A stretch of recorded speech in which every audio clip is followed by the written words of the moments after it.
Assalamualaikum warahmatullahi wabarakatuh. Perkenalkan, nama saya Aisyah Ratu Syafangan dari Prodi Bimbingan dan Konseling, Fakultas Keguruan dan Ilmu Pendidikan. Dan terima kasih kepada Ibu Susialawati selaku dosen pembimbing di Universitas Nahdlatul Ulama Al-Ghazali Cilacap. Di sini saya akan menjelaskan tentang dasar-dasar bimbingan dan konseling. Yang pertama itu ada pengertian. Bimbingan dan konseling berasal dari bahasa Inggris yaitu guidance, yakni membimbing, menunjukkan, memimpin, dan counseling, yakni menasehati. Selanjutnya ada sejarah perkembangan bimbingan dan konseling. Di Amerika, layanan BK mulai diberikan oleh Jesse Davis tahun 1898 sampai 1907. Di tahun 1908, Frank Peirce mendirikan Vocational Bureau untuk membantu remaja memilih pekerjaan yang cocok bagi mereka. Di tahun 1911, Universitas Harvard memberikan kuliah bidang bimbingan jabatan dengan dosennya Mayer Broomfield. Dan di tahun 1912, Grand Rapids, Michigan mendirikan lembaga dalam sistem sekolahnya. Dan di tahun 1913 berdiri National Vocational Guidance Association di Grand Rapids. Perkembangan bimbingan dan konseling di Amerika Serikat sangat pesat pada awal tahun 1950. Hal ini ditandai oleh berdirinya APGA, American Personal and Guidance Association, pada tahun 1952. Selanjutnya pada bulan Juli, APGA mengubah namanya menjadi AACD, American Association for Counseling and Development. Kemudian satu organisasi lainnya bergabung pula dengan AACD, yaitu Military Education and Counselors Association atau MECA. Sedangkan sejarah di Indonesia, tahun 1960 program bimbingan terbatas bidang akademis. Dan tahun 1964 kurikulum SMA gaya baru. 1963 Fakultas Keguruan dan Ilmu Pendidikan membuka jurusan bimbingan dan penyuluhan atau jurusan Psikologis Pendidikan dan Bimbingan atau PPB, Universitas Pendidikan Indonesia. Dan BK berlaku di kurikulum 1975. Dan berdirinya Ikatan Petugas Bimbingan Indonesia atau IPI di Malang di tahun 1975.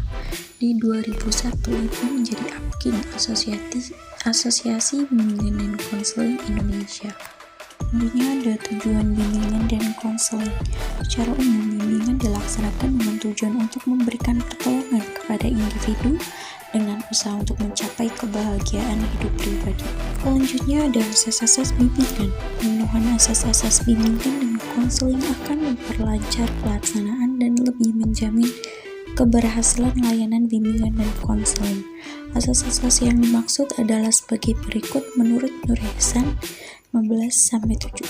Yang pertama ada kerahasiaan. Segala sesuatu yang dibicarakan siswa kepada guru pembimbing tidak boleh disampaikan kepada orang lain.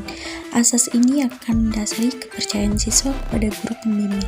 Yang kedua ada kesukarelaan. Pelaksanaan bimbingan dan konseling berlangsung atas dasar sukarela dari kedua belah pihak. Yang ketiga ada keterbukaan. Bimbingan dan konseling dapat berhasil dengan baik jika siswa yang bermasalah mau menyampaikan masalah yang dihadapi kepada guru pembimbing dan guru pembimbing bersedia membantunya. Yang keempat ada kekinian. Masalah yang ditangani dalam bimbingan dan konseling adalah masalah sekarang, walaupun ada kaitannya dengan masalah yang lampau dan yang akan datang. Dan yang kelima ada kemandirian. Bimbingan dan konseling membantu agar siswa dapat mandiri atau tidak bergantung kepada pembimbing maupun orang lain. Yang keenam ada kegiatan. Bimbingan dan konseling harus dapat membantu siswa agar berusaha melakukan kegiatan yang diperlukan untuk menyelesaikan masalah yang dihadapi. Yang ketujuh ada kedinamisan. Bimbingan dan konseling hendaknya membantu terjadinya perubahan yang lebih baik ke arah pembaharuan pada diri siswa. Yang kedelapan ada keterpaduan. Bimbingan dan konseling hendaknya dapat memadukan berbagai aspek kepribadian siswa dan proses layanan yang dilakukan. Yang kesembilan ada kenormatifan. Usaha bimbingan dan konseling harus sesuai dengan norma yang berlaku, baik norma agama, adat, hukum, negara, ilmu, dan kebiasaan sehari-hari. Yang ke-10 ada keahlian. Bimbingan dan konseling adalah layanan profesionalitas sehingga perlu dilakukan oleh ahli yang khusus dididik untuk melakukan tugas ini. Yang ke-11 ada alih tangan kasus. Bila usaha yang dilakukan telah optimal tetapi belum berhasil, maka penenangnya harus dialih tangan kepada pihak yang lain yang berwenang.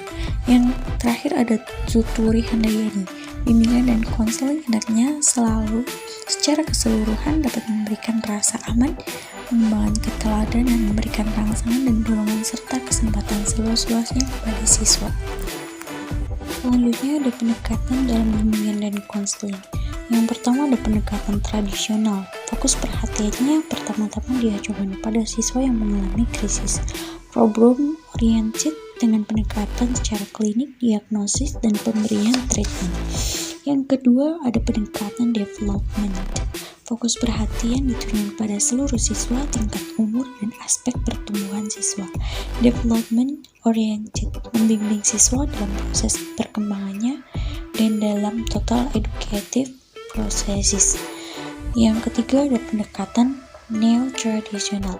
Pendekatan ini merupakan masa transisi antara pendekatan tradisional dan pendekatan development. Adapun pendekatan-pendekatan bimbingan dan konseling lainnya. Yang pertama ada pendekatan psikoanalitik. Manusia pada dasarnya ditentukan oleh energi psikis dan pengalaman-pengalaman dini. Dan yang kedua ada pendekatan eksistensial atau humanistik. Pendekatan ini berfokus pada sifat kebebasan untuk menentukan nasib sendiri, kebebasan dan tanggung jawab, kecemasan sebagai suatu unsur dasar. Dan yang ketiga ada pendekatan client-centered. Pendekatan ini memandang positif manusia memiliki suatu kecenderungan ke arah berfungsi penuh. Yang keempat ada pendekatan Gestalt. Manusia terdorong ke arah keseluruhan dan integrasi pemilik perasaan serta tingkah laku. Yang kelima ada pendekatan analisis transaksional. Manusia dipandang memiliki kemampuan memilih. Dan yang keenam ada pendekatan tingkah laku. Manusia dibentuk dan dikondisikan oleh perkondisian sosial budaya. Yang ketujuh ada pendekatan rasional emotif. Manusia dilahirkan dengan potensi untuk berpikir rasional, tetapi juga untuk kecenderungan ke arah berpikir curang. Dan yang terakhir ada pendekatan realitas. Pendekatan realitas berlandaskan motivasi, pertumbuhan, dan anti-deterministik. Ya, ada jenis-jenis layanan BK. Yang pertama ada orientasi. Yang kedua ada informasi. Yang ketiga ada penempatan dan penyaluran.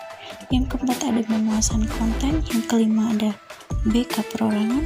Yang keenam ada bimbingan kelompok. Yang ketujuh ada BK kelompok.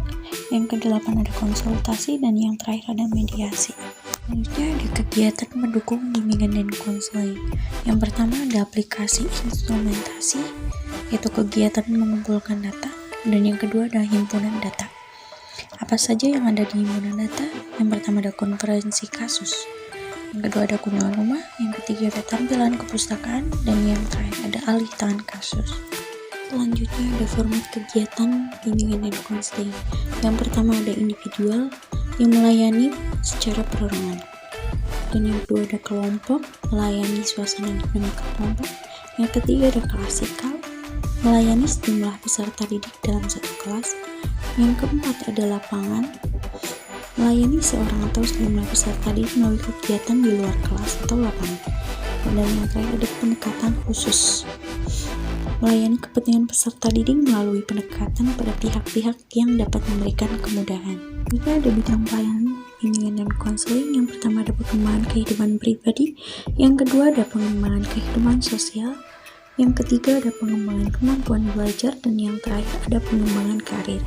Semuanya, bimbingan dan konseling merupakan suatu wadah di mana seorang klien memiliki permasalahan dan konselor hanya menjembatani agar klien tersebut dapat memecahkan permasalahannya sendiri. Sekian, terima kasih. Wassalamualaikum warahmatullahi wabarakatuh.